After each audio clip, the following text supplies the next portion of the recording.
அருட்பெருஞ்சோதி அருட்பெருஞ்சோதி தனிப்பெரும் கருணை அருட்பெருஞ்சோதி. எல்லா உயிர்களும் இன்புற்று வாழ்க, வள்ளல் மலரடி வாழ்க வாழ்க, கொல்லா விரதம் புகழ எல்லாம் ஓங்குக, நல்லோ நினைத்த நலம் பெறுக, நன்றி நினைத்த எல்லோரும் வாழ்க இசைந்து. உலக மக்களே, அறிவார்ந்த அன்பர்களே, ஆண்மநேய ஒருமைப்பாடுடைய அன்பர்களே, வல்லப்பமான மக்களிய திருவொற்பாவிலிருந்து அருட்பெருஞ்சோதி ஆண்டவருடைய திருவிளையாடல்களை பார்த்து கொண்டிருக்கிறோம். இந்த பிரபஞ்சம் தோன்றிய காலத்திலிருந்தே அருட்பெருஞ்சோதி ஆண்டவர் எத்தனையோ திருவிளையாடல்கள் செய்திருந்தாலும் கூட கலியுகத்தினுடைய கடைசி திருவிளையாடல் 1823ஆம் ஆண்டு தொடங்கி 1874ஆம் ஆண்டு வரை, அதாவது 30/1/1874 இரவு 12 மணி வரையிலும் அருட்பெருஞ்சோதி ஆண்டவருடைய திருவிளையாடலை பார்த்து கொண்டிருக்கிறோம்.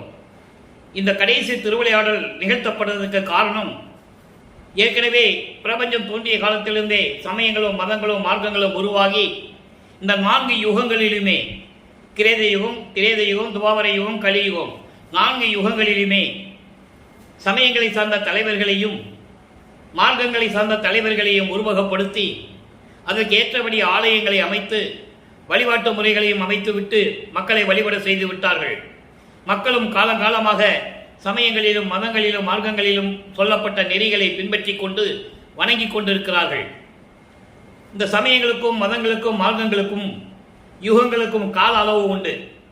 அந்த கால அளவு, அதாவது ஆயுள் காலம் என்று சொல்லுவார் நமது பிள்ளை பெருமானவர்கள்.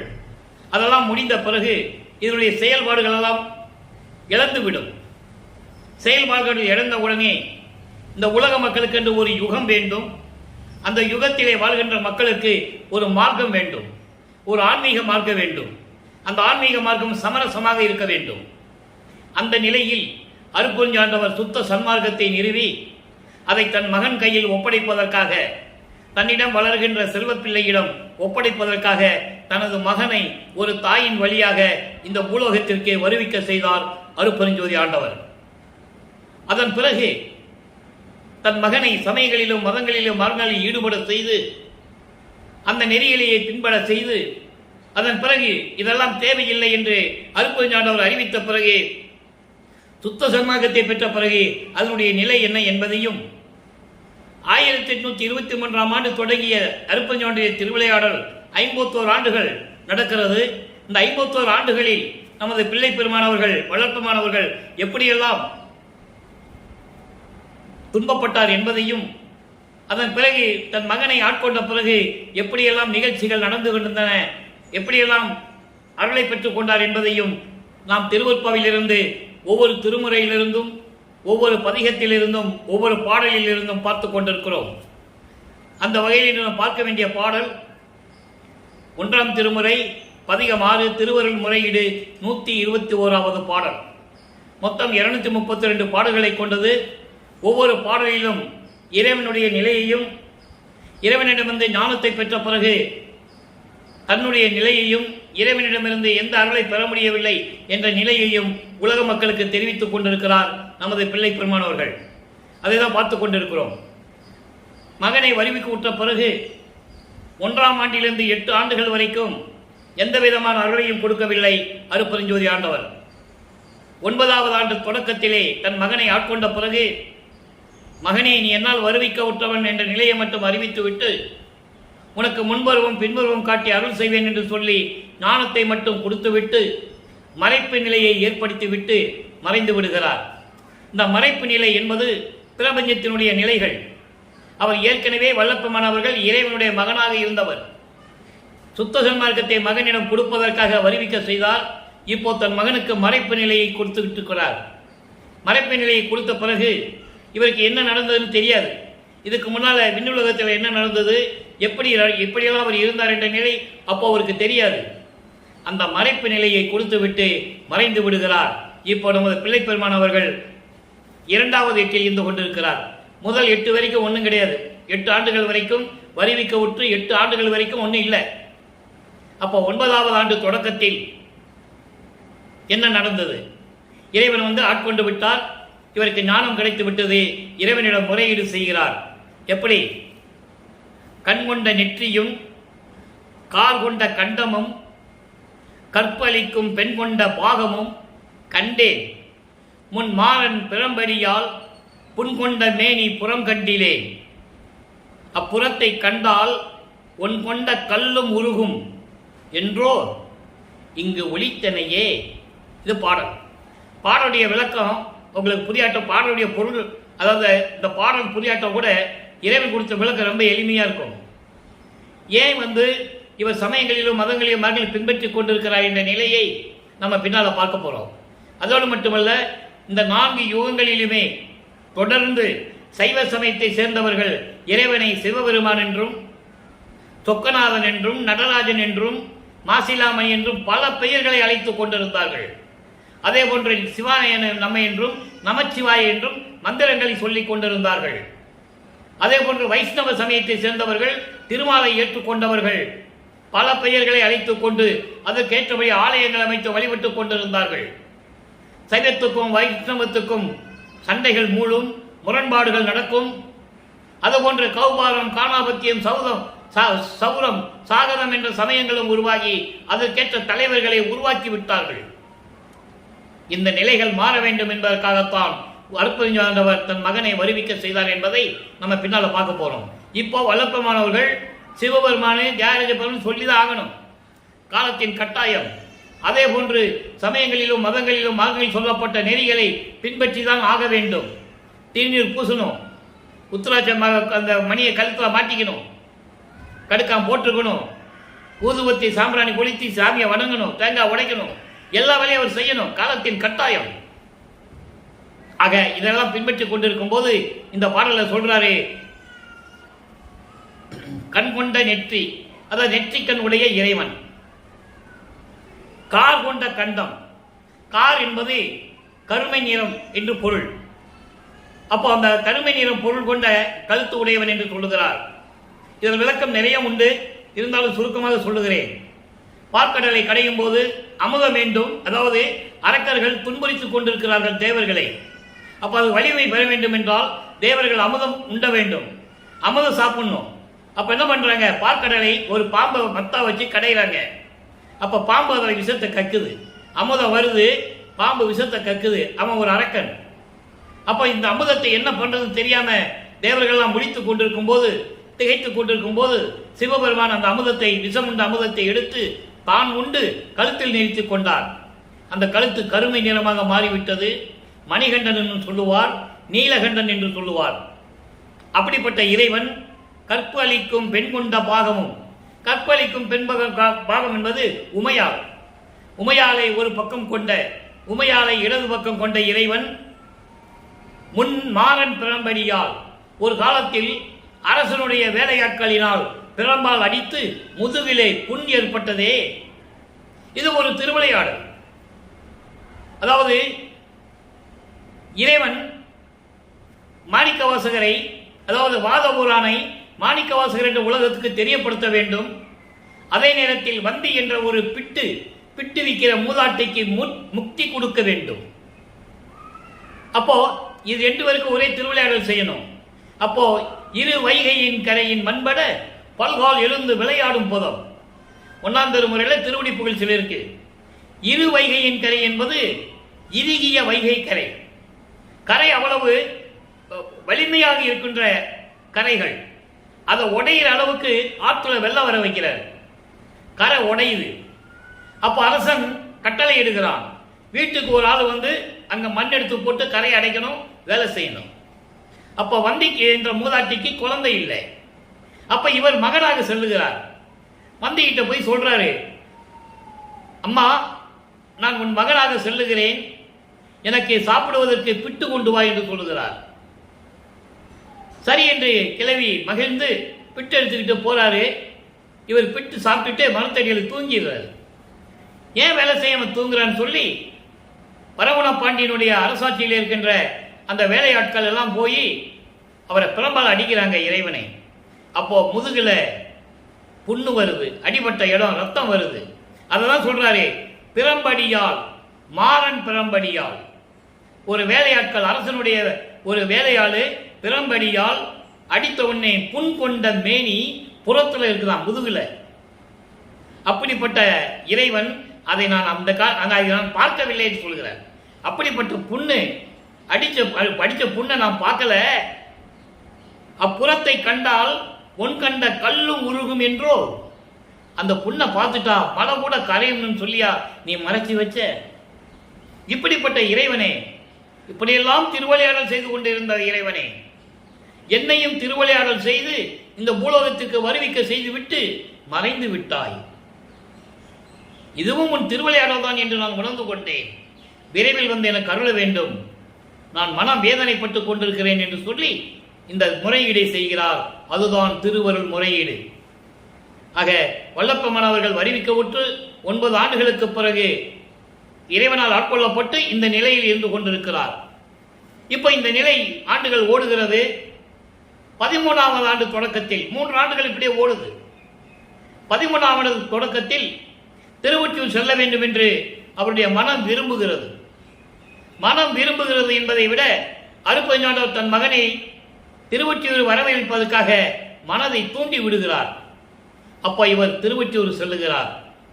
அப்போ 2ஆம் திருமுறை அங்கு உருவாகிறது. 1207 பாடல்கள் உண்டு. முதல் திருமுறையிலே 712 பாடல்கள், 2ஆம் திருமுறையிலே 1207 பாடல்கள் உருவாகிறது. அப்போ திருவொற்றியூருக்கு போய் தியாகராஜனை பார்க்கறதுக்கு போறாரு. அவர் தெருவில் நின்றுட்டு, கோயிலுக்கு முன்னாலே தெருவில் நின்றுட்டு தியாகராஜன் கிட்ட முறையீடு செய்கிறார். இதுவரை நம்ம அதில் எத்தனையோ பதியங்களை பார்த்து விட்டோம். அதாவது 10 பதியங்களை முடிச்சுட்டோம். நம்ம 14 பதியங்களை முடிச்சிருக்கோம் 2ஆம் திருமுறையில. ஒவ்வொரு பாடலிலும் இறைவனை பார்க்க முடியவில்லை என்று சொல்லி அந்த விண்ணப்பங்கள் வைப்பது, முறையீடுகள் செய்வது எல்லாம் நாம் பார்த்து விட்டோம். இன்று 15வது பதிகம். அதன் பிறகு திருமுல்லை வாயிலுக்கு போவார். அங்கே பதிகங்கள் உருவாகின்றன. திருவிழாயத்துக்கு போவார். அங்கேயும் இறைவனை பார்க்க முடியல, எந்த விதமான அருளையும் பிறக்க முடியல. திரும்பி திருவொற்றியூருக்கே வருகிறார். பதிகம் 15 கொடை மட புகழ்ச்சி. இன்றைய 1வது பாடல். கொடை மட புகழ்ச்சி என்பது இறைவனிடம் எப்படியாவது அருளை பெற்றுவிட வேண்டும் என்ற ஒரு மன உந்துதலில், மன வருத்தம். இத்தனை ஆண்டுகளுக்கு 16 ஆண்டுகள் கடந்து விட்டது. வருவிக்க விட்டு 16 ஆண்டுகள் கடந்து விட்டது. இன்னும் இறைவனுடைய அருளை பெற முடியவில்லை என்ற ஆதங்கத்தில், மன வருத்தத்தில் இந்த பதிகம் உருவாகிறது. எப்படியாவது இறைவனிடம் பெற்றுக்கொள்ள வேண்டும்.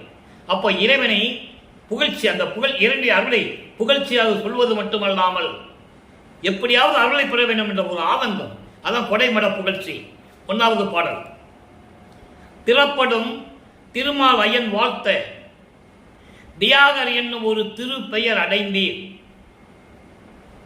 வரப்படும் திறத்தீர் உம்மை அடைந்தால் வாய் திறந்து ஒரு வார்த்தையும் சொல்லீர். இறப்பவர்க்கு ஒன்றின் ஈகிலீர். ஆனால் யாருக்கு ஐயா நீர் இப்பெயர் எடுத்தீர். உறப்படும் தவத்தோர் துதித்து ஓங்க ஓங்கு சீர் ஒற்றியூர் உடையீரே. இது பாடல். என்ன சொல்றேன்னா, உனக்கு திருமாலும் பிரம்மனும் வணங்கி வாழ்த்தி உனக்கு தியாகர் என்ற ஒரு பெயரை கொடுத்தார்கள். தியாகராஜன் என்பது தியாகம் செய்வது. தியாகம் செய்வது என்பது அருளை கொடுப்பது. தன்னை வணங்குகின்றவர்களுக்கு அருளை கொடுப்பது, உதவி செய்வது, எப்படி வேணா வச்சுக்கலாம். அதான் தியாகராஜன் பேர் வந்துச்சு. அப்போ திருமாலும் பிரம்மனும் உன்னை வணங்கி அவர்களுக்கு நீ அருளை கொடுத்ததனால் தியாகராஜன் என்று உனக்கு பெயரை சூட்டினார்கள்.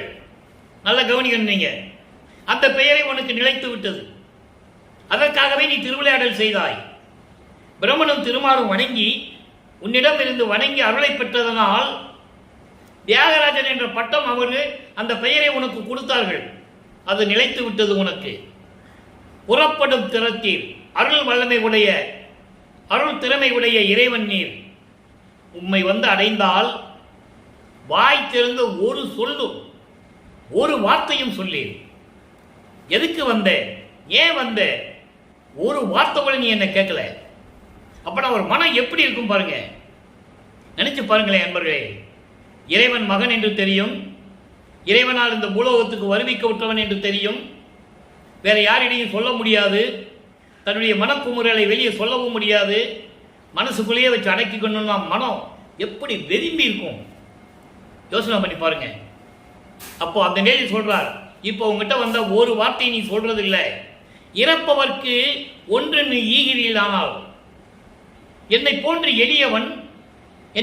எளியவன் உன்னை வந்து வணங்கி ஏதாவது கேட்கணும்னு நினைச்சா ஒண்ணு கொடுக்காம இருந்தா உனக்கு எதுக்கு அந்த பெயர் கேட்கிற? இறப்பவருக்கு, ஏழைகளுக்கு, என்னை போன்ற ஏழைகளுக்கு, வறியவர்களுக்கு, என்னை போன்று வணங்குகின்றவர்களுக்கு நீ எந்த விதமான அருளையும் கொடுக்கவில்லை என்றால் இந்த பெயர் உனக்கு எதுக்கு? யாருக்கு ஐயா இப்பெயர் எடுத்தீர்? உறப்படும் தவத்தோர் துதித்து ஓங்க. தவம் செய்கின்றவர்கள், ஞானிகள் எல்லாம் சிறந்து விளங்குகின்ற திருவொற்றியூரிலே இருக்கின்ற இறைவனே, திருவொற்றியூரை ஈரிப்பிடமாக கொண்ட இறைவனே, தியாகராஜ பெருமானே, விரைவில் வந்து எனக்கு அருள்வாயாக என்று சொல்லி இந்த பாடலை அருளி இருக்கிறார்கள். நல்லா புரிஞ்சுக்கணும் நீங்க. ஆக இப்படிப்பட்ட நிலையில் இருந்து கொண்டு இறைவனை வணங்கிக் கொண்டிருக்கிறார்கள் நமது பிள்ளை பெருமானவர்கள். இறைவனிடமிருந்து எந்த அருளையும் பெற முடியவில்லை. திருவொற்றியூருக்கு போக வேண்டியது, காலையில் போக வேண்டியது, விடிய விடிய அங்கே இருக்க வேண்டியது, திரும்பி வீட்டில் தேடுவாங்களே, வரவிக்க விட்டதனால் ஏற்பட்ட சொந்தங்கள் தேடுமே, அதனால் இங்கே வந்துடுறது. இங்கே வந்தால் இங்கே ஏளனமாகவும் கேலி பேசுவார்கள், கிண்டல் பேசுவார்கள், ஏளனப்படுத்துவார்கள். இப்படியெல்லாம் இருந்து கொண்டு மன உளைச்சலில் இருந்து கொண்டிருக்கின்ற நமது பிள்ளை பெருமான் அவர்கள் 2வது எட்டை தாண்டி 16 ஆண்டுகளை தாண்டி 3வது எட்டுக்குள் காலடித்து வைக்கிறார். 3/24 அங்கே 3ஆம் திருமுறை உருவாகிறது. 238 பாடல்களை கொண்டது 3ஆம் திருமுறை. அப்போ அந்த பாடல்களிலெல்லாம் எப்படியெல்லாம் இறைவனை வேண்டினார் என்பதையும், இறைவனிடமிருந்து எந்த அருளை பெற முடியவில்லை என்பதையும், தெருவிலே நின்று கொண்டு தனது மன வருத்தத்தையும் தன்னுடைய ஆதங்கத்தையும் எப்படியெல்லாம் இறைவனிடம் வெளிப்படுத்தினார் என்பதையும் 3ஆம் திருமுறையிலே இதுவரை 10 பதியங்களை நாம் பார்த்திருக்கிறோம். இன்று 10வது பதியத்தில் கடைசி பாடல் 30வது பாடல். புனரா விறகு பொருந்துரு வேட்கையின் இரங்கல். புனரா விறகு பொருந்துரு வேட்கையின் இரங்கல் என்பது இவ்வளவு நாள் இறைவனால் வருவிக்க உற்றும் எந்த விதமான அருளையும் பெற முடியவில்லை, ஏதாகுமோ என்னாகுமோ என்ற ஒரு திகைப்பில் இறைவன் மீது கொண்ட காதலினால், அன்பினால் எப்படி இறைவனால் உருகி வேண்டுகிறார் என்பதையும், இந்த நிலையை தன்னை ஒரு பெண்ணாக உருவகப்படுத்தி, அதாவது தலைவியாகவும் இறைவனை தலைவனாகவும் உருவகப்படுத்தி, தன்னை மனைவியாகவும் இறைவனை கணவனாகவும் உருவகப்படுத்தி, இந்த நிகழ்ச்சியெல்லாம் மனம் வருந்தி ஒரு தோழியிடம் சொல்லுவது போல உலக மக்களுக்கு தெரிவித்துக் கொண்டிருக்கிறார். அதை பார்த்து கொண்டிருக்கிறோம். நல்ல கவனிங்க. ஏன்னா காதலை சொல்லும்போது ஒரு பெண் சொல்லுவது போல் இருந்தால் அதனுடைய சிறப்பை வேற. ஒரு பெண் காதலித்தால் அந்த காதலை முதலில் தோழியிடம் தான் சொல்லுவாள். அந்த நிலையில் இருந்து கொண்டு இந்த பாடலை நமக்கு அருளி இருக்கிறார்கள். நல்ல கவனிங்க. சங்க கொலையார், சடைமுடியார், மறையின் தலை நடிப்பார், மறையின் தலை நடிப்பார், செங்கட்பணியார், திருவொற்றி தேவர், இன்னும் ஒற்றிலரே, இன்னும் சேர்ந்திலரே. இதுதான் நமக்கு ரொம்ப முக்கியமான வரி. இன்னும் சேர்ந்திலரே, மங்கை பருவம் மனமில்லா மலர் போல் ஒளிய வாடுகின்றேன். திங்கள் முகத்தாய், தோழியை சொல்றாளாம். தோழி என்பது உள்ளம், உள்ளத்தை தோழியாக வர்ணனை செய்கிறார். ஏன்னா மனம் தானே அங்கே தோண்டிச்சு போன்னு சொல்லிச்சு. திருவொற்றியூர் போ மனம் சொல்ல போய் தானே இவர் அங்கே போனாரு. அதனால மனதை உள்ளதிடம் சொல்லுகிறார் ஒரு பெண்ணாக உருவகப்படுத்தி. திங்கள் முகத்தாய், நிலவு போல் முகம் கொன்ற அழகான பெண் தோழியே, என்னடி நான் செய்வது ஒன்றும் தெரிந்திலனே, என்ன செய்வதென்று தெரியாமல் திகைத்துக் கொண்டிருக்கிறேன் என்று கூறுகிறார். பாடலுடைய விளக்கம் பாருங்க. சங்க கொலையார், காதுல குண்டலம் போட்டிருக்காராம். சங்கு போன்று காதுல குண்டலம் போட்டிருக்காராம். அப்படிப்பட்ட இறைவன் சடைமுடியார், பின்னிய சடையை உடையவர், சதுரர். சதுரர் என்பது அருள் வல்லமை படைத்தவர். இப்ப நம்ம சதுர யுகத்தில் இருக்கோம். கிரேதயுகம், திரேதயுகம், துவாரயுகம், கலியுகம் போய் இப்ப நம்ம சதுர யுகத்தில் இருக்கோம். ஒளி யுகம் பேரு. சதுர யுகம் என்பது அருள் நிறைந்த ஒரு யுகம். இப்ப நம்ம எந்த மார்க்கத்தில் இருக்கோம்? சுத்த சன்மார்க்கத்தில் இருக்கோம். இப்ப எந்த காலத்தில் இருக்கோம்? சுத்த சன்மார்க்க காலத்தில் இருக்கோம். சுத்த சன்மார்க்க காலம் தொடங்கி 202 வருஷம் ஆயிடுச்சு. வல்லப்பெருமான் எப்போ அந்த மண்ணுக்கு வருவிக்க விட்டாரோ அன்றையே சுத்த சன்மார்க்க காலம் தொடங்கி விட்டது. அப்ப கலியுகம் நடந்துகிட்டு இருக்கு. 1900 ஆண்டு தான் கலியுகம் முடிவடையுது. நல்லா புரிஞ்சுக்கணும். நீங்க இதெல்லாம் வல்லப்பமான் சொன்னது.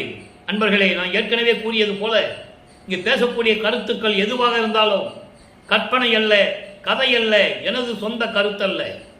திருவெட்பாவிலே வல்லப்பமான் அருளிய அத்தனை பிரபஞ்சத்தின் உண்மைகள் யாரும் மறுக்க முடியாது. எல்லா ஆதாரங்களும் உண்டு. அப்ப 1900 கலியுகம் முடிஞ்ச உடனே இந்த உலக மக்களுக்கு ஒரு யுகம் வேணும். அதான் சதுர யுகம். அதான் இங்க சதுரன்னு சொல்றாரு. சதுர யுகம் அருள் வல்லமை படைத்த ஒரு யுகம். இப்ப நம்ம சுத்த சன்மார்க்க காலத்தில் இருக்கிறோம். அப்போ இது யார் மக்கள்கிட்ட சொல்லலை 202 வருஷமா. அதான் மக்களுக்கு தெரியல. அதை சொல்லுவதற்காகத்தான் இந்த வள்ளலார் ஊழியன் பதிவின் மூலமாக, யூடியூப் மூலமாக உங்களுக்கு திருவெட்பாவின் பாடல்களை சொல்லி அருப்பஞ்சோடி ஆண்டவர்களுடைய திருவிளையாடலை சொல்லிக் கொண்டிருக்கிறேன் 4 வருடங்களாக. இன்னும் 4 வருஷம் சொல்லணும். அவ்வளவு உண்மைகள் திருவெட்பாவில் இருக்கு. இப்போ சதுரன் சொல்லிட்டா மறையின் தலை நடிப்பார். வேதங்களின் விளக்கங்களுக்கு மேல் இருந்து கொண்டிருக்கிறார். வேதங்கள் என்பது அது ஒரு காலகட்டங்களில் உருவாக்கப்பட்டது. இந்திரனையும் வர்ணனையும் காற்றையும் இப்படியே வழிபட்டுக் கொண்டிருந்தார்கள். போக போக அதை பிரம்மனை வழிபட்டது. ரிக்கி வேதம், யசுர் வேதம், சாம வேதம், அதர்வன வேதம். ரிக்கி வேதம் முழுவதுமாக இந்திரனை வழிபட செய்தது, இந்திரனை வழிபட்டது. யசுர் வேதம் பொதுவான வழிபடைகள். சாம வேதம் சிறு தெய்வங்கள், நாக தேவர்கள், சிறு தெய்வங்களுடைய வழிபாடுகள். அதர்வன வேதம் பிரம்மனை வழிபட்டது. இந்த வேதங்களுடைய விளக்கங்களுக்கு மேல் இருந்து கொண்டிருக்கின்ற இறைவன், அப்படிப்பட்ட இறைவன் செங்கட்பணியார். செங்கட்பணியார் என்பது பாம்புகை கழுத்தில் அணிகலனாக அணிந்து கொண்ட இறைவன். பாம்பை அணிகலனாக ஒரு அணிகலனாக ஆபரணமாக கழுத்தில் அணி கொண்ட இறைவன், திருவொற்றியூரில் இருக்கின்ற இறைவன். இன்னும் சேர்ந்திடவே, இன்னும் என்ன வந்து சேரல, நான் காத்து கொண்டிருக்கிறேன், இன்னும் வந்து சேரல, எனது மங்கை பருவம். என இவர் பெண்ணாக உருவகப்படுத்தியதனால் மங்கை பருவம் என்று சொல்லுகிறார். என்னுடைய இளமை பருவம் எல்லாம் எப்படி இருக்குது என்றால், பூத்து மலர்ந்த மனமுள்ள மலர் பூத்து மலர்ந்து வாடியதால் எப்படி இருக்குமோ அப்படி வாடுகின்றேன் என் தோழியே, நான் செய்வதென்றும் தெரியவில்லையே என்று சொல்லி இந்த பாடலை அறிவித்திருக்கிறார்கள். இதன் மூலம் உலக மக்களுக்கு தெரிவிக்கின்ற மைய கருத்து என்னவென்றால், உலக மக்களே, நான் எனது தந்தை அருப்பஞ்சோதி ஆண்டவரால், இதெல்லாம் ஒரு சூட்சுமமான விளக்கங்கள், நல்லா புரிஞ்சுக்கணும் நீங்க. அதனால தான் இந்த பாடலை கொடுத்திருக்கிறாரு. யார் மக்கள்கிட்ட படித்து சொல்லலை, தெரிஞ்சுட்டு சொல்லலை. உலக மக்களே, நான் இந்த மண்ணுலகிற்கு என் தந்தை அருப்பஞ்சோதியால் ஒரு தாயின் வழியாக இந்த மண்ணுலைக்க வருவிக்க விட்டு, எதுக்கு வருவிக்க விட்டுன்றதை நம்ம பின்னால பார்க்க போறோம். அதை நீங்க நல்லா கவனிச்சுக்கணும். எதுக்கு வருவிக்க விட்டேன் என்று சொன்னதை இன்னைக்கு நம்ம பார்க்க போறோம். எதுக்கு வந்தார் இந்த பூலோகத்துக்கு சொல்லணும் இல்லை உலக மக்களுக்கு, அதை நம்ம பார்க்க போறோம். நான் இந்த பூலோகத்திற்கு வருவிக்க விட்டேன் என்று ஏன் சொல்கிறேன் என்றால், வருவிக்க விட்டவனுக்கு மரணம் இல்லை. அவதாரம் எடுக்கின்றவனுக்கும் பிறக்கின்றவனுக்கும் மரணம் உண்டு. பிறந்தால் இறந்தே ஆக வேண்டும். அவதரித்தால் அந்த காலகட்டத்தில் அந்த அவதாரம் நிகழ்க்கக்கூடிய அந்த ஆயுள் காலம் முடிந்தவுடனே அங்கே அவதாரம் எடுத்த பதத்தலைவன் இறந்து விட வேண்டும். அதுக்கு பிறகு பிறக்க வேண்டும், அது வேற விஷயம். அப்படிதான் திருமாலுடைய 10 அவதாரங்கள் நடந்தது. மச்ச கூர்ம வராக நரசிம்ம வாமன பரசுராம. இந்த கிரேத யுகத்திலே ராமன் அவதாரம் மட்டும், கோவர யுகத்திலே கிருஷ்ணனும் பலராமனும், கலியுகத்திலே அயக்கிரிவ அவதாரம் முடிஞ்சிருச்சு. வல்லப்பமான் தெளிவா சொல்றாரு. அதனுடைய விளக்கம் சுத்த சன்மார்க்க காலத்தில் புரியுன்றாரு. இனிமேதான் போக போக அது வெளிப்படும். இறைவன் உணர்த்துவார். யாராவது ஒரு ஆள் வருவாங்க, அவர் அனுப்புவார், அவர் சொல்லுவார். பாடல்ல இருக்கு, உரைநட பகுதியிலே இருக்கு. அப்போ இந்த நிலைகள்லாம் வரும்போது அந்த அவதாரம் முடிஞ்ச உடனே அவர் இறக்கணும், திரும்பி பறக்கணும். அதான் அவதாரம். வருவிக்க விட்டவன் அப்படி அல்ல. வருவிக்க விட்டவருக்கு பிறப்பும் இறப்பும் இல்லை. கடவுள் நிலையில் இருந்து கொண்டிருக்கின்றவர். அவர்தான் நமது பிள்ளை பெருமான் வல்லப்பமான் அவர்கள் என்பதை இங்கே நான் பதிவு செய்ய கடமைப்பட்டிருக்கிறேன். அப்போ இந்த நிலையில் இருக்கும்போது நான் உலக மக்களே, வருவிக்க விட்டு 24 ஆண்டுகள் வரையிலும் இறைவனிடமிருந்து எந்த அருளையும் பெற முடியவில்லை. நான் சமயங்களிலும் மதங்களிலும் மார்க்கங்களில் ஈடுபட்டுக் கொண்டு துன்பப்பட்டுக் கொண்டிருக்கிறேன். இந்த நிலை நீடித்துக் கொண்டிருக்கிறது. உலக மக்களே, இன்னும் என்னை படைத்த இறைவன், வருவிக்க செய்த இறைவன் இன்னும் என்னிடம் வந்து சேரவில்லை. மனம் வெதும்பிக் கொண்டிருக்கிறேன். எனது இளமை பருவம் கடந்து கொண்டிருக்கிறது, வாலிப பருவம் கடந்து கொண்டிருக்கிறது. அதனை இங்க சொல்றாரு, மங்கை பருவம் என்று சொல்றார். மங்கை பருவம் என்பது தன்னை பெண்ணாக உருவப்படுத்தினால் சொல்றாரு. நல்லா புரிஞ்சுக்கணும் நீங்க. அப்போ எனது இளமை காலம் ஓடிக்கொண்டிருக்கிறது, என்ன செய்வதென்று தெரியவில்லை. உலக மக்களே, நான் தவித்துக் கொண்டிருக்கிறேன், வாடிக்கொண்டிருக்கிறேன், இந்த நிலை தொடர்கிறது என்று சொல்லி உலக மக்களுக்கு தெரிவிக்கிறார் திருவருட்பாவின் மூலமாக. அப்போ இந்த நிலை தொடர்ந்து கொண்டிருக்கிறது, காலங்கள் ஓடிக்கொண்டிருக்கிறது. அடுத்து வல்லப்பமானவர்கள் 4வது எட்டில் அடியெடுத்து வைக்கிறார். 4×32 25வது ஆண்டில் இருந்து 32 ஆண்டுகளுக்குள் என்ன நடந்தது? அந்த 8 வருஷத்துல இறைவன் 51 ஆண்டுகளை 8 8ஆக பிரித்து கொடுக்கிறார். ஒவ்வொரு 8 ஆண்டுகளிலும் எப்படி தன் மகனுக்கு அருளை கொடுக்கிறார் என்பதை தான் பார்த்து கொண்டிருக்கிறோம். முதல் 8ல் ஒண்ணுமே இல்லை, வீணா போச்சு. வருவிக்க விட்டு 1வது ஆண்டிலிருந்து 8 வருஷம் வரைக்கும் வீணா போச்சு. 2வது 8 9வது ஆண்டிலிருந்து 16 ஆண்டுகளுக்குள்ளேயும் திருவொற்றியூர், அதாவது திருமலை வாயிலு திருவள்ளித்தாயம் போய் அங்கேயும் வீணா போச்சு, ஒன்றும் நடக்கல. அதுக்கப்புறம் திருவொற்றியூர்லயும் இருக்கிறார் 24 வருஷம் வரைக்கும், 24 ஆண்டுகள் வரைக்கும். வல்லப்பம்மனுக்கு வயது இல்லை, அவர் வருவிக்க விட்ட ஆண்டில் இருந்து சொல்ல வேண்டும். அப்போ அந்த 24 ஆண்டு வரைக்கும் ஒன்றும் இல்லை. இப்போ 25வது ஆண்டு தொடங்குகிறது. நல்லா கவனிங்க, இங்க தான் இறைவனுடைய திருவிளையாடல் ஆரம்பமாகிறது. 27வது ஆண்டில் ஏற்கனவே நெருங்கியபடி, ஏற்கனவே விண்ணுலகத்தில் செய்த ஒப்பந்தத்தின்படி நனக்கோடி அம்மையாருக்கு தாலி திருமாங்கல்யம் பூட்டி தாலி கட்டி அந்த அம்மாவுக்கு விமோசனத்தை கொடுக்கிறார். இது இறைவனுடைய திருவிளையாடலில் முதல் திருவிளையாடல். நல்லா புரிஞ்சுக்கணும். அப்போ அந்த திருமணத்தின் போது பிரம்மன், திருமால், ருத்திரன் எல்லாம் வந்து உட்கார்ந்துருக்காங்க. அந்த திருமணம் நடக்கிற இடத்துல அவங்க வந்து உட்கார்ந்துருக்காங்க. அவங்க ஏன் உட்கார்ந்துருக்காங்கன்னா, எப்படியாவது அற்புதஞாண்டரை பார்த்துடணும், மக கல்யாணத்துக்கு வந்துதானே ஆகணும். இவங்க வந்ததுனால அவர் வரல. அப்ப இவர் சொல்றாரு, என் தந்தையும் தாயும் வரவில்லை, அப்போ என் மனம் எப்படி துன்பப்பட்டது தெரியுமா என்று பாடலிலே கூறியிருக்கிறார். அந்த பாடலை நம்ம பின்னால பார்க்க போறோம். இந்த விளக்கத்தை மட்டும் மனசுல வச்சுக்கங்க. என்னை சொன்னாலும் உங்களுக்கு புரியனா, நனக்கோடி அம்மையாருக்கு தாலி கட்ட திருவிளையாடலை மக்கள் கிட்ட முதலே சொல்லணும். ஏன்னா அந்த வருடத்துல நடக்குது. அதுக்கப்புறம் திருமாங்கல்யம் பூட்டிய உடனே பற்றுகளை நீக்க வேண்டும், உலக பற்றுகளை நீக்க வேண்டும். மண்ணாசை, பெண்ணாசை, பொன்னாசை ஏற்கனவே அவர் நீக்கிவிட்டார். காமம், குரோதம், லோமம், மோகம், மதம், ஆச்சரியம், பிண்ட துரிசிகளையும் நீக்கிவிட்டார். சமயங்களும் மதங்களையும் மார்க்கங்களையும் கூறப்பட்ட நெறிகளையும் விட்டுவிட போகிறார். இனிமேதான் விடணும். ஏன்னா இன்னும் சுத்த சன்மார்க்கத்தை வாங்கல. இப்போ சுத்த சன்மார்க்கம் இருக்குது அவருக்கு தெரியும். அருட்பெருஞ்சோதி ஆண்டவர் தான் இறைவன் தெரியும், அவர் தான் இவருடைய அப்பான்னு தெரியும். இனிமேதான் சொல்லுவாரு. நல்லா கவனிச்சுட்டு வாங்க, பார்க்க போறோம். இப்போ என்ன பண்ணாரு? மன வருத்தத்துல கோபம் வந்துச்சு அவரு. வல்லப்பம்மனுக்கு மகா கோபம் வரும், பயங்கர கோபம் உடையவர். அதை நீங்க புரிஞ்சுக்கணும். பயங்கரமா கோபம் வரும் அவருக்கு. தயவும் கருணையும் உள்ள இறைவன் என்றாலும் கூட அவருக்கு கோபம் வரும். அப்போ கதவை பூட்டிட்டார். உள்ள போய் அவர் இருக்கிற இடத்துல 27வது ஆண்டு தொடக்கத்தில் எல்லாம் கல்யாணம் எல்லாம் முடிஞ்ச பிறகு 28வது ஆண்டிலே போய் அங்க இருக்கிற வீட்டில் கதவை சாத்திக்கிட்டார், தாப்பா போட்டார்.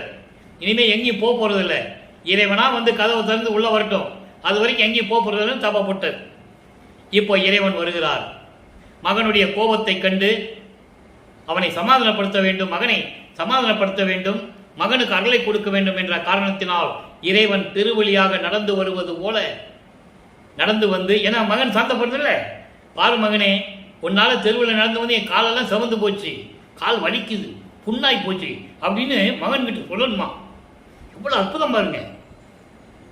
ஏன்னா அப்ப அவருக்கு மெஞ்ஞானம் கிடையாது. வல்லப்பம்மனுக்கு ஞானம் என்றதை தவிர மெஞ்ஞானம் இல்லை. அப்போ இவர் மகனுக்கு உணர்த்தும் போது இவர் ஒத்துக்கணும். அதுக்கப்புறம் ஒத்துக்க மாட்டாரு. ஏய், நீ திருவிளையாடல் பண்ற தெரியும், நீ யாருன்னு எனக்கு தெரியும், நான் யாருன்னு உனக்கு தெரியும், நம்ம 2 பேரும் யாருன்னு இந்த உலகத்துக்கு தெரியும் அப்படிலாம் சொல்லுவாரு. அந்த காட்சியெல்லாம் இன்னைக்கு நம்ம பார்க்க போறோம். இப்போ அவருக்கு தெரியாது.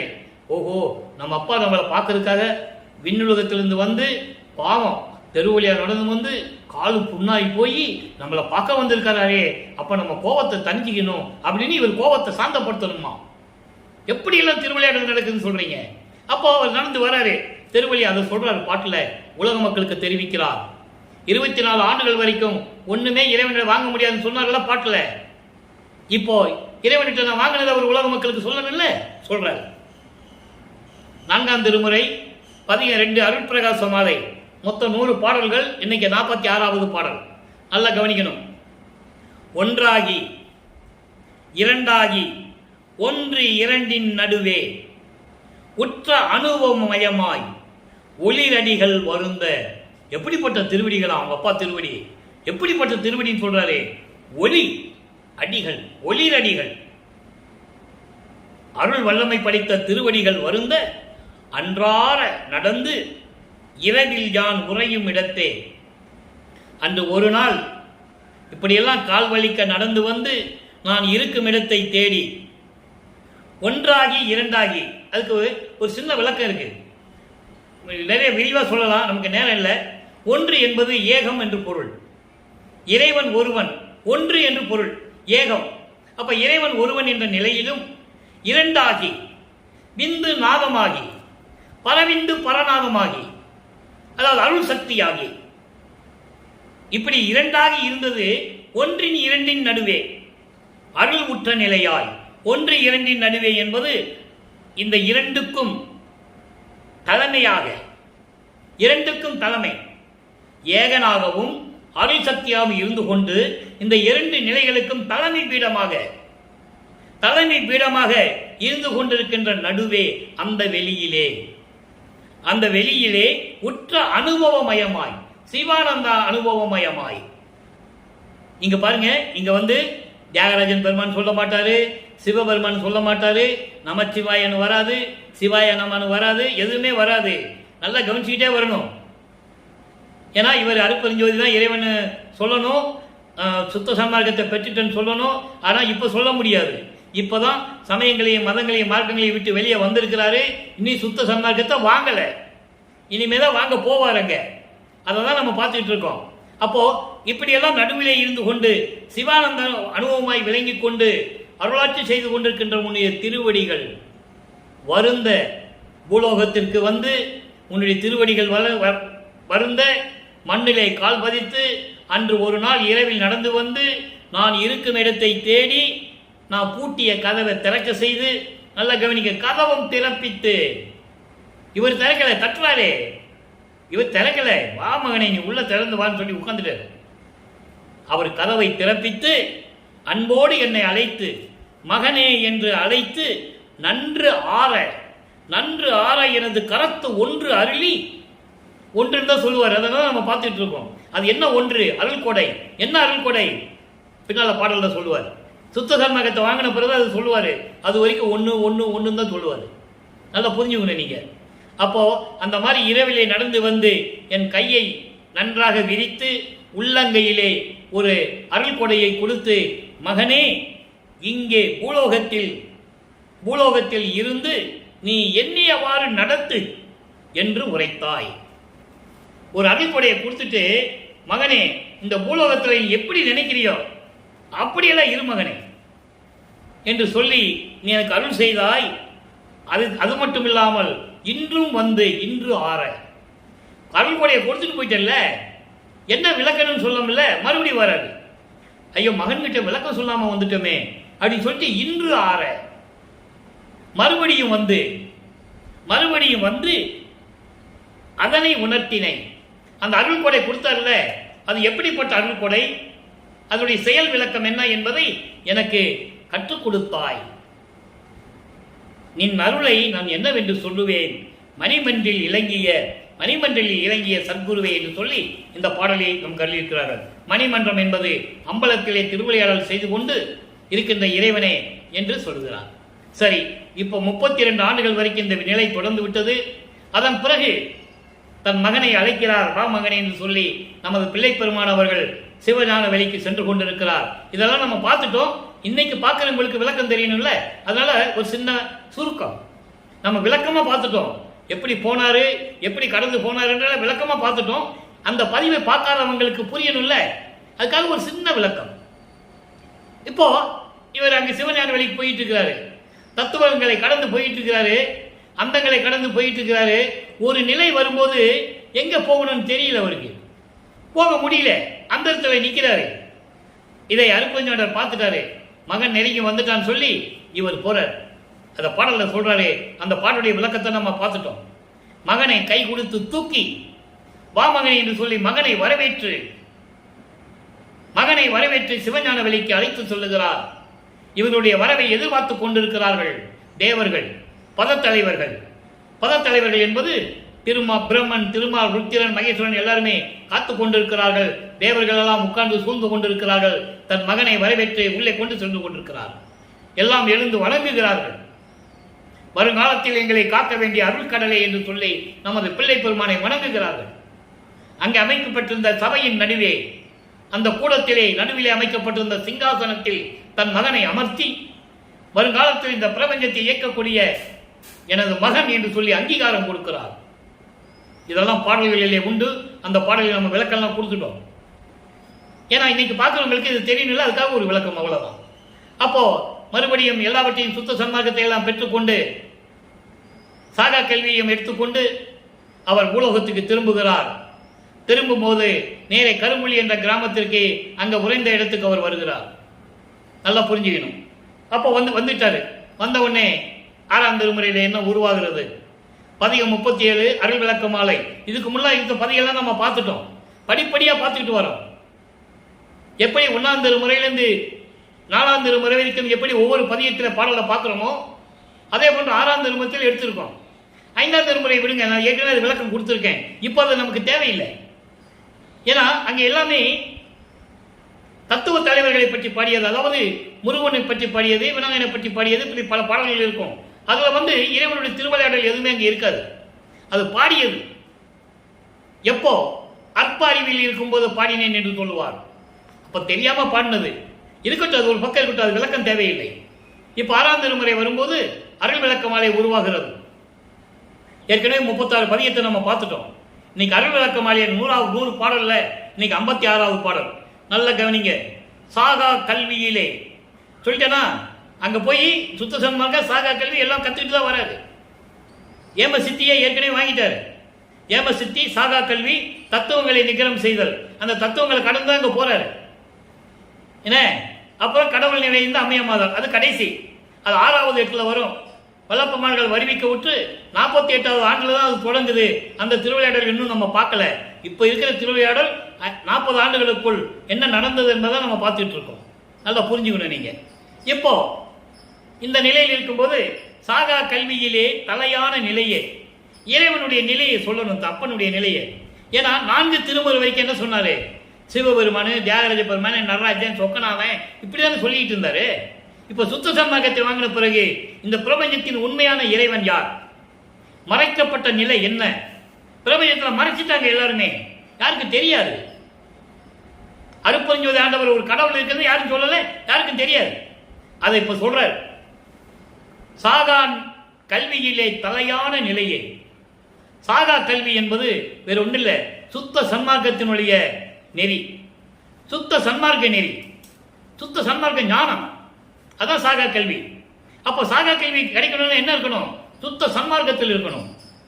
சமயங்களும் மதங்களும் மார்க்கங்கள் இல்லாத ஒரு நிலை, சுத்த சன்மார்க்கத்தில் இருந்தால்தான் அவனுக்கு அந்த சாகா கல்வி கிடைக்கும், இல்லைன்னு கிடைக்காது. அதான் சொல்றாரு, சாகா கல்வியிலே தலையான நிலையே. சாகா கல்வியில் இருக்கின்ற முதன்மையான இறைவனே, அருட்பெருஞ்சோதியே. அடுத்து சொல்றாரு பாருங்க, சலியாத காற்றிடை நின்று ஒளியாத கனலே. எவ்வளவு பெரிய விளக்கம் தெரியுமா அந்த வரி? இந்த வரிக்கு விளக்கம் மட்டும் சொல்லணும்னா 1 மாசம் சொல்லணும். சலியாத காற்றிடை. சலியாத காற்றிடை என்ன? வீசாத காற்று. இப்போ ஒரு இடத்துல ஒரு நெருப்பு பத்த வைக்கிறோம்னா, காத்து இல்லைன்னா அந்த நெருப்பு பத்துமா? ஆக்சிஜன் வேணும், ஓட்டு வேணும். ஆக்சிஜன் இருந்தாதான், காத்து அடித்தாதான் அந்த நெருப்பு பத்தும், இல்லைன்னா பத்தாது. அதான் சலியாத காற்றிடை. வீசாத காற்று இல்லாட்டும் கூட, காற்றே இல்லாட்டும் கூட நின்று நின்று அழியாத நிலையில் இருக்கக்கூடிய கனலே, நெருப்பே என்று சொல்லுகிறார். அருட்பெருஞ்சோதி சொல்றார், வேற ஒன்றும் இல்லை. அழியாத நிலையில் இருக்கின்ற அருட்பெருஞ்சோதியே. காற்றே இல்லாட்ட கூட நெருப்பு இருக்கும். அதை சொல்றாரு. நெருப்பு வேணும்னா ஆக்சிஜன் இருக்கணும் இல்லையா? அது இல்லாட்ட கூட, காத்தே வீசாட்ட கூட எரிந்து கொண்டிருக்கின்ற விளக்கு என்று சொல்லுகிறார். அருட்பெருஞ்சோதியே ஏகாத புனலிடத்தே, நல்ல கவனிங்க, ஏகாத புனலிடத்தே இடியாத புவியே. எவ்வளவு பெரிய அற்புதமான ஒரு வரி தெரியுமா? ஏகாத புனலிடம், கடல் சூழ்ந்திருந்தாலும் கூட, கடல் சூழ்ந்திருந்தாலும் கூட அழியாமல் இருக்கின்ற உலகமே. இறைவனை சொல்றாரு. இது அகவல்ல சொல்லுவார்.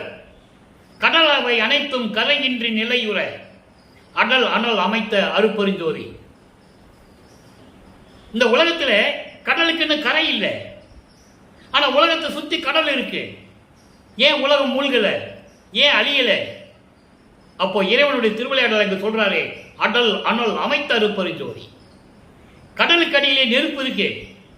அந்த நெருப்பு கடல் தண்ணியை ஆவியாக்குது. கடல் நீர் என்பது முன்னீர் சென்றது. ஆற்று நீர், ஊற்று நீர், மழை நீர். ஆற்று தண்ணியும் வருது, மழை தண்ணியும் விழுகுது, கடலுக்கு அடியில் ஊற்று தண்ணியும் இருக்குது.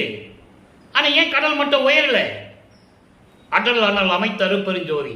சூரிய வெப்பத்தில் கடல் ஆவியாகி போய் கடல் மட்டம் குறையறதில்லை. நல்லா புரிஞ்சுக்கணும். இந்த விஞ்ஞானத்தையும் வளர்ப்புமான் கூறுகிறார். பூமிக்கடியில் இருக்கின்ற நெருப்பு பிளம்பு இருக்கிறதே, அக்கினி பிளம்பு என்று சொல்லுவார், வடக்கனி என்று சொல்லுவார். அதுதான் கடல் நீரை நீராவிக்கு மேலே கொண்டு போறது. கடல் நீராவி போய் மேலே போகும்போது கடல் மட்டம் குறையும், ஆற்று தண்ணி, ஊத்து தண்ணி மழை வரும்போது சரியாகும். அதை இங்க சொல்றாரு. ஏகாத புனல் இடத்தை, புனல் என்றால் நீர், கடல்.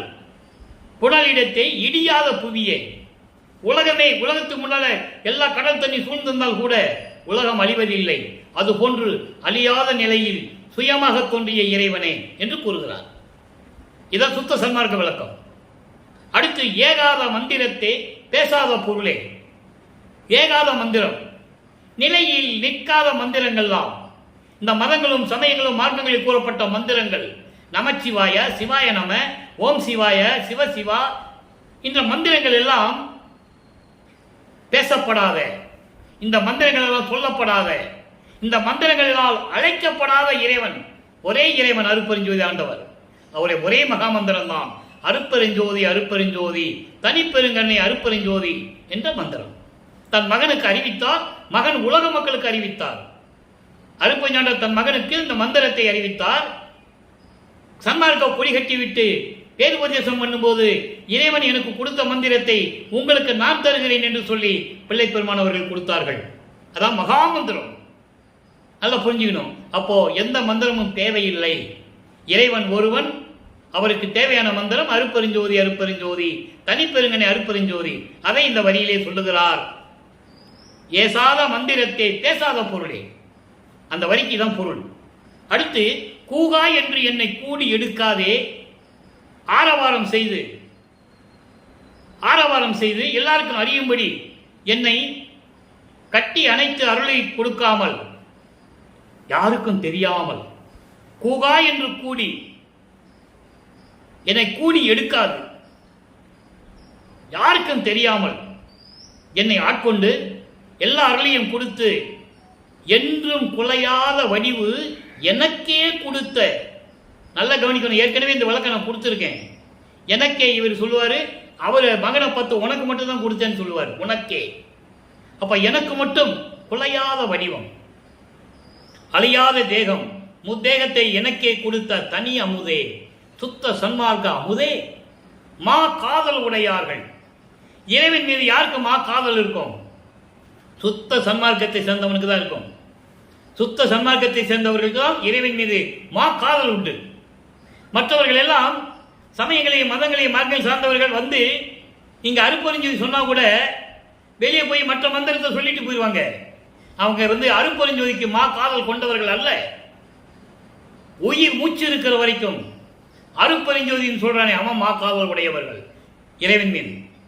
சமயங்களையும் மதங்களையும் மார்க்கம் சார்ந்தவர்கள் அவங்க சுதந்திரப்படி இருப்பாங்க, அது அவங்களுடைய சுதந்திரம்.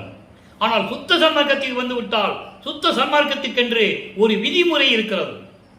இங்க அருட்பெருஞ்சோதி தான் சொல்லணும். இங்கே வந்துட்டு வடலூருக்கு வந்துட்டோ, சித்திவளா வந்துட்டோ, கருமொழிக்கு போயிட்டோ, அருப்பறிஞ்சு சொல்லிட்டு பின்னால போய் மற்ற மந்திரங்களை சொன்னால் அவனுக்கு இறைவன் அருள் கிடைக்காது. அருப்பறிஞ்சோடைய அருள் கிடைக்காது என்பதை தெளிவாக கூறுகிறார் உத்தரஞான சிதம்பர மாலையிலே 6ஆம் திருமுறையிலே. ஒத்தாரையும் இழிந்தாரையும் நேர்கண்டு போவக்க தெளிவா சொல்லுவார். அதனால இங்க வந்த ரெட்ட வேஷம் போடாதீங்க, வந்த சுத்த சண்மகத்துக்கு வாங்க, இல்ல நான் வர வேண்டாம்னு சொல்றாரு. அந்த நிலையை தான் இங்கே உருவாகி கொண்டிருக்கிறது. மா காதல் உடையவர்கள் வலுத்த திருச்சிற்றம்பலத்திலே அருள் நடனம் செய்து கொண்டு மா நடம் செய்யும் அரசே என் மாவையும் ஏற்றருளே. நான் பாடுகின்ற பாடலையும் விண்ணப்பங்களையும் முறைகளையும் கேட்டு எனக்கு அருள்வாயாக விரைந்து வருகை என்று கூறுகிறார். மகன் கூப்பிட்டார்கள, இப்போ அவர் வரணும். ஏன்னா 51 ஆண்டுகள் வரைக்கும் இதான் நடக்கணும். அதனால மகனை பார்க்கறதுக்கு அவர் வராரு. எப்படி வராரு என்றதை இறை திருக்காட்சியில 19வது பாடல்ல சொல்றாரு. பாடலை நல்லா கவனிங்க. சமயமும் மதமும் கடந்ததோர் ஞான சபை நடம்புரிகின்ற தனியை. 2 வரிக்கு விளக்கம் சொல்றேன். சமயங்களும் மதங்களும் மார்க்கங்களும் இல்லாத சுத்த சன்மார்க்கத்தின் தலைவனாகிய அருப்பெருஞ்சோதி ஆண்டவர் ஞான நடம் புரிகின்ற திருவிளையாடல் செய்து கொண்டிருக்கின்ற எனது தந்தையை, தனியை, அருப்பெருஞ்சோதியை, தம்மை அறிந்தவர் உள் சார்ந்த மெய் சார்பை சொல்றாரு. தம்மை அறிந்தவர், தன்னை உணர்ந்தவர்கள், தன்னை முழுமையாக உணர்ந்தவர்கள் யார்? சுத்த சன்மார்க்கத்தை மேற்கொண்டவர்கள் தான் அருப்பெருஞ்சோதி ஆண்டவரை முழுமையாக உணர முடியும். நல்லா புரிஞ்சுக்கணும் நீங்க. அப்போ அப்படி உணர்ந்தவர்களின் உள்ளத்தில் இருக்கின்ற இயற்கை உண்மை விளக்க கடவுளாகிய அருப்பெருஞ்சோதி ஆண்டவரை தத்துவ சத்துவ நித்த சத்குருவை, இயற்கை உண்மையின் அடிப்படையில் இருக்கின்ற சுத்த சன்மார்க்க குணங்களை உடைய அப்படிப்பட்ட எனது சத்குருவை. நல்ல அர்த்த வரி பாருங்க. அமைய. இந்த அமைய என்ற வார்த்தை தான் ரொம்ப ஒரு முக்கியமான வரி இங்க. அந்த வார்த்தையை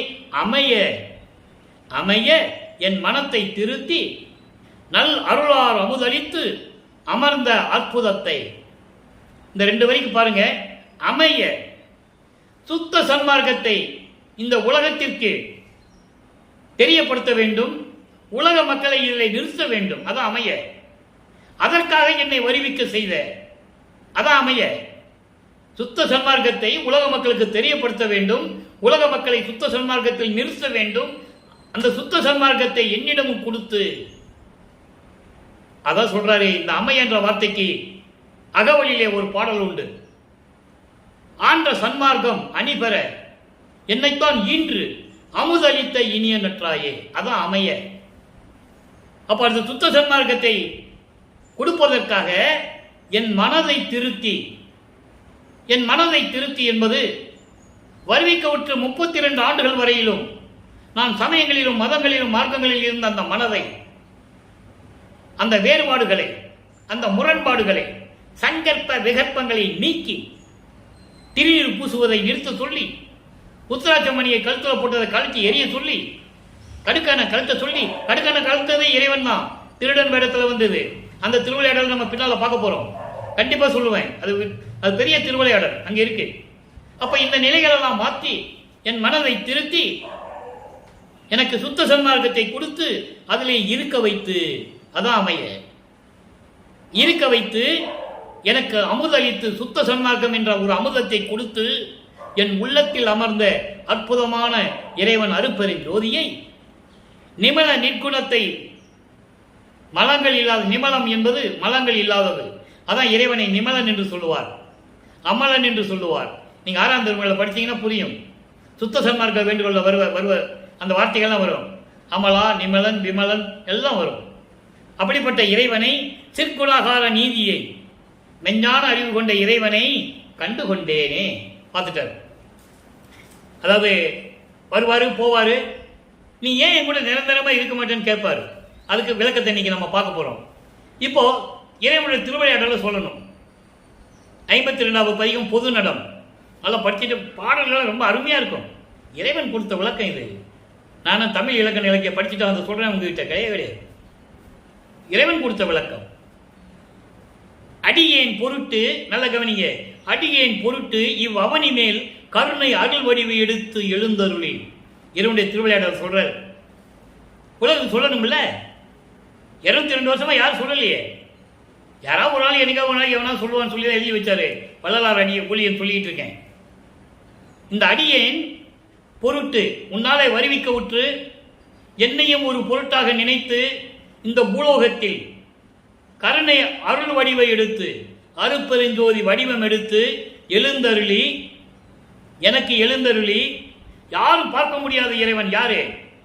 நெடியனே முதலோர் பிறர்க்கு அரும் சக்தி நிலையெல்லாம் அளித்த மாநிதியே. என் முன்னால் எழுந்தருளி அருப்பெருஞ்சோதி கருணை வடிவோடு என் முள் எழுந்தருளி திருமால் முதல் திருமால் பிரம்மன் ருத்திரன் மகேஸ்வரன் சதாசிவம் போன்ற வானவர்கள் முதல் பெற முடியாத சித்திகளை எல்லாம் பதத்தலைவர்கள் படைக்க ஒண்ணா சித்தியை என்னை படைக்க வைத்த பதியை என்று சொல்லுவார். அதை விளக்கத்தில் நம்ம பார்த்துட்டோம். யாரும் படைக்க முடியாத, யாரும் செய்ய முடியாத அருள் செயல்கள் எல்லாம் பிரம்மன் முதல் யாருக்கும் கிடைக்காத, திருமால் முதல் யாருக்கும் கிடைக்காத அருள் சக்தியெல்லாம் எனக்கு கொடுத்து என்னை இந்த பூலோகத்தில் நிலை நிறுத்திய அருள் செல்வமே மாநிதியே என்று சொல்லுகிறார். அதோடு மட்டுமல்ல, மடி உறாது என்றும் சுத்த சன்மார்க்கம் வயங்க நல்ல வரம் தந்த வாழ்வை சொல்லிட்டாரா? அழியாத, என்றும் அழியாத மார்க்கம் சுத்த சன்மார்க்கம். மற்ற மார்க்கங்களாம் அழிந்து விட்டது. அந்த கிரேத யுகத்திலிருந்து ஏற்பட்ட மார்க்கம் கலங்க மார்க்கம், திராவக மார்க்கம், நவநீத மார்க்கம், பஸ்ம மார்க்கம், தாச மார்க்கம், சத்புத்திர மார்க்கம், சமய மார்க்கம், சக மார்க்கம் எல்லாம் மடிந்து விட்டது. அந்தந்த காலகட்டத்தில் இருந்தது, அவ்வளவுதான். அந்த நிலைகள்லாம் முடிந்து விட்டது. அதனுடைய தலைவர்கள்லாம் முக்தி அடைந்து விட்டார்கள். அந்த கதையை முடிஞ்சிருச்சு. அதான் சொல்றாரு இங்க. அப்படியெல்லாம் இருந்த நிலையில் சுத்த சன்மார்க்கம் என்றும் அடிமுறாது நிலையாக இருக்க வேண்டும் என்பதற்காகவே, சுத்த சன்மார்க்கம் விளங்க வேண்டும் என்பதற்காகவே எனக்கு நல்ல வரம் தந்த வாழ்வே. இதான் அந்த வரிக்கு இவ்வளவு விளக்கம் இருக்கு. அடுத்து சொல்றா பாருங்க. பொடியணி கனக பொறுப்பு ஒளிர் நெருப்பே. தங்க துகள்கள் தங்க பொடி எப்படி மின்னுமோ அது போன்று மின்னிக் கொண்டிருக்கின்ற பொற்சவை. அதான் கனக பொறுப்பு என்று சொல்றார். கனகன்னா தங்கம், பொறுப்புன்ற மலை. தங்க மலை போல அந்த தங்க துகள்கள் மின்னிக் கொண்டிருக்கின்ற பொற்சபையிலே அருளடனம் செய்து கொண்டு திருவிளையாடல் செய்து கொண்டிருக்கின்ற எனது இறைவனே அருப்பெருஞ்சோதியே என்று சொல்லி இறைவனுடைய திருவிளையாடல் சொல்றார். அப்போ திருவிளையாடல் எப்படி நடக்குது பாருங்க. அதனாலதான் நம்ம இறைவனுடைய அருப்பெருஞ்சோதியுடைய திருவிளையாடல் என்ற ஒரு பதிவை நம்ம போட்டுக்கிட்டு இருக்கோம். சரி, இப்போ திருவிளையாடல் சொல்லிட்டாரு. திருவருள் பெருமை சொல்லணும்ல, அவர் பெற்ற திருவருளுடைய பெருமையை சொல்லணும். அடுத்த பதியம் அப்படியே 53வது பதியம். ஒவ்வொரு பதியத்துக்கும் ஒரு தொடர்பு உண்டு நண்பர்களே. 7வது பாடல்.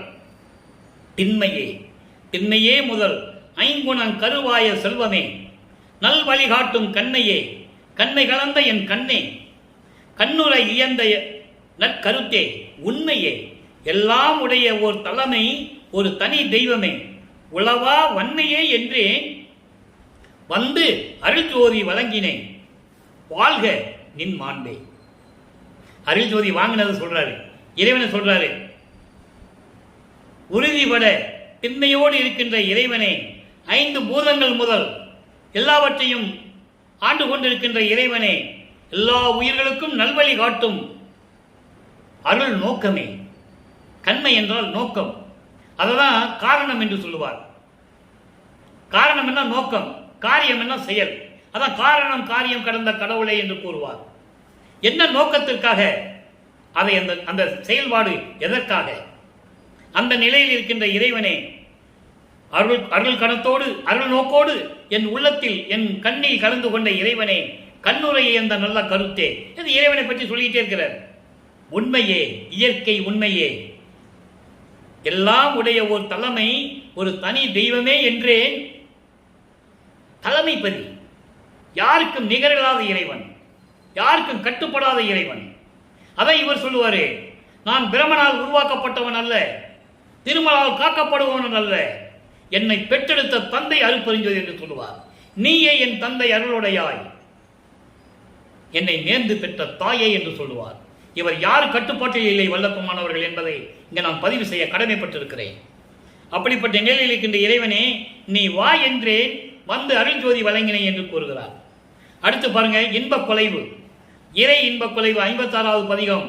வந்துட்டு போயிடுறாருல, நீ என் கூட நிறைய இருக்கணும்னு சொல்றாரு. அப்ப அருப்பன் சொல்றாரு, இன்னும் காலம் இருக்குது, இன்னும் ஆண்டுகள் இருக்குது மகனே என்று சொல்லி போயிடுறாரு. இப்போ அவர் கூப்பிடுறாரு, எப்படிப்பட்டவர்னு சொல்றாரு. ஓவா இவரு எப்படி சமயங்கள் மதங்கள் இருக்கும்போது இருந்தாரு, அது எப்படி சுத்த சன்மார்க்கம் வாங்கின பிறகு அது எப்படி மாறிச்சு சொல்லணும்ல. சொல்றார், ஓவாது உண்டு படுத்து உறங்கி உணர்ந்து விழித்து கதை பேசி உடம்பு நோவாது உள்ளம் அடக்காது ஓகோ நோம்பு கும்பிட்டே சாதாபரமும் சித்தியெல்லாம் தலைத்த நிலையும் சன்மார்க்க சங்க மதிப்பும் பெற்றேன். என் சதுர்தான் பெரிது, என் சரித்திரத்தை ஆவா நினைக்கில் அதிசயம். என் அப்பா அரசே அமுதே, என் ஆவிக்கு இனிய துணையே, என் அன்பே அறிவே, தேவா இது நின் செயலே. அவர் திருவிளையாடல் சொல்றாரு, இச்செயலை நினைக்கும் தோறும் எனது சிந்தை கனிந்து கனிந்து உருகி எல்லார் அமுதமானதுவே. இப்ப சொல்றாரு விளக்கமா, சுருக்கத்தை சொல்றேன் விளக்கத்தை. அதாவது நான் சமயங்களிலும் மதங்களிலும் மார்க்கங்களில் இருக்கும்போது தொடர்ந்து சாப்பிட்டு சாப்பிட்டு தூங்கி தூங்கி எந்திரிச்சு உடம்பு நோகாம உடம்பு எந்த வேலையும் செய்யாம உள்ளத்தை அடக்க முடியாம நினைச்சபடி நினைச்ச இடத்துல இருந்துகிட்டு இருந்தேன். அப்படிப்பட்ட என்னை சாகா வரத்தை கொடுத்து சுத்த சன்மார்க்கத்தை கொடுத்து எல்லா அருளையும் கொடுத்து சன்மார்க்க சங்க மதிப்பும் பெற்றேன், சுத்த சன்மார்க்கத்தை பெற்றேன் என்று சொல்லுகிறார். அப்போ இது என்னுடைய தரம், என்னுடைய சதிர், என் சதிர் தான் என் சரித்திரத்தை சொல்ல நினைக்கும் போது, அதாவது என்னுடைய செயல்பாடுகளையும் எனது வரலாறுகளையும் சொல்லும் போது நினைக்கில் அதிசயமாக இருக்கிறது. என்னுடைய உயிருக்கு இனிய துணையான இறைவன், இறைவா இதெல்லாம் என் செயல் அல்ல உன் செயல்தான் என்று சொல்லி இறைவனுடைய திருவிளையாடலை சொல்லுகிறார். இப்போ இது வரைக்கும் நம்ம திருவிளையாடலை பார்த்தோம்ல, அதுக்கு ஊது சங்கையில 4 வரியில சொல்லிடுவார். அதை உங்களுக்கு சொல்ல கடமைப்பட்டிருக்கிறேன். டோட்டலா இப்ப எல்லா விளக்கத்தையும் 4 வரியில சொல்லிடுவாரு. இறைவன் யாரு, இவர் யாரு, இவர் இறைவனை என்ன பெற்றார், 4 வரி தான். அதை பார்த்துக்கலாம். ஊது சங்கை 130வது பதிகம் 7வது பாடல் 8வது பாடல். நல்ல கவனிங்க. நாத முடியான் ஞான சபையான் பாதம் அளித்தான் பழித்தது பூசை. எந்த பூசை பழித்தது, இவரெல்லாம் பூஜை பண்ணாரா? விளக்கத்தை பார்க்க போறோம். தெல்லமுது ஆனான் சிச்சபை அப்பன் உள்ளம் உவந்தாம் உள்ளது படைத்தான். இது பாடல். இந்த பாடல் விளக்கம் பாருங்க. நாத முடியான் பரநாத நிலையில் இருக்கின்ற இறைவன். 9வது நிலையில் இது ஒரு நிலை, பரநாத நிலை. அப்ப அந்த நிலையில் இருக்கின்ற இறைவன் அங்கே ஞான சபையை உடையவன். திருச்சிற்றம்பலத்திலே ஞான சபையை உடையவன். பொற்சபை சிற்றபையோடு ஞான சபை கொண்ட ஒரு சபையை கொண்ட இறைவன். அந்த மாதிரி தான் இங்க வந்து படைச்சாரு, இங்க கட்டினாருன்றதை நம்ம பின்னால் கடைசியில் பார்க்க போறோம். அந்த திருவிளையாடல பாதம் அளித்தான், எனது மீது திருவடிகளை வைத்து ஆசீர்வாதம் செய்து எனக்கு வரம் கொடுத்தான். பழித்தது பூசை. நோவாமல் நோன்பு என்னை போல் நோற்றவரும் எஞ்ஞான்றும் சாதாவரம் என்னை போல் சார்ந்தவரும் தேவானின் பேரருளை என்னை போல் பெற்றவரும் எவ்வுலகில் யார் உலர் சற்றே உரை என்று சொல்லுவார். அப்படி உடம்பு வலிக்காம நோகாம நான் வரத்தை பெற்று விட்டேன் என்று சொல்லுகிறார். அங்க சமயங்களில் மதங்களில் மதங்கள் இருந்தால் வரம் இருக்கணும்னா என்ன பண்ணணும்? தவம் இருக்கணும்னா காட்டுக்குள்ள போகணும், தீ மேல நிக்கணும், கடலுக்குள்ள போகணும், குகைக்குள்ள போகணும். இங்க அப்படி இல்லை. சுத்த சன்மார்க்க தவம் என்பது என்ன நேரம் இறைவனை நினைத்து கொண்டிருப்பது. அதான் சுத்த சன்மார்க்க தவம். அதெல்லாம் எனக்கு கிடைச்சிருச்சு. தெல்லமுது ஆனான் சுத்த சன்மார்க்க தலைவனானான். சிற்றவையினுடைய அப்பன் என் அப்பன் உள்ளம் உவந்தான், உள்ளம் உவந்து உள்ளது படைத்தான். உள்ளம் உவந்து எனக்கு உள்ளதை உள்ளபடி எல்லாரையும் கொடுத்து என்னை ஏற்றுக்கொண்டான் என் தந்தை. 4 வரியில முடிஞ்சிருச்சா? இறைவனுடைய திருவிளையாடலை 4 வரியில சொல்லிட்டார். எனவே அன்பர்களே, இன்றைய இறைவனுடைய திருவிளையாடலை நாம் பார்த்தோம். நீங்களும் சுத்த சன்மார்க்கத்தில் இணைந்து சைவ நெறியை பின்பற்றி கொலையும் குலையும் தவிர்த்து மதங்களினுடைய சங்கற்ப விருப்பங்களை எல்லாம் தவிர்த்து, அதாவது திருநீரிடுவது மற்ற சங்கற்ப விருப்பங்களை மேற்கொள்வது இல்லாமல் சுத்த சன்மார்க்கத்தை மேற்கொண்டு ஜோதியை வணிவெளிவை எல்லார்களையும் பெற்றுக்கொண்டு வையகத்திலே நீங்கள் வாழ்வாங்க வாழ வேண்டும் என்று வாழ்த்தி இறைவனுடைய தயவாலயம் கருணையாலயம் இந்த வள்ளலார் ஊழியர் விடைபெறுகிறேன். மீண்டும் நாளை சந்திப்போம். நன்றி, வணக்கம். அருட்பெருஞ்சோதி தனிப்பெருங்கருணை அருட்பெருஞ்சோதி. நாளையும் அருட்பெருஞ்சோதியுடைய திருவிளையாடல் தொடரும். கண்டு மகிழ்ந்து என்னுடைய அருளை பெற்றுக் கொள்ளுங்கள்.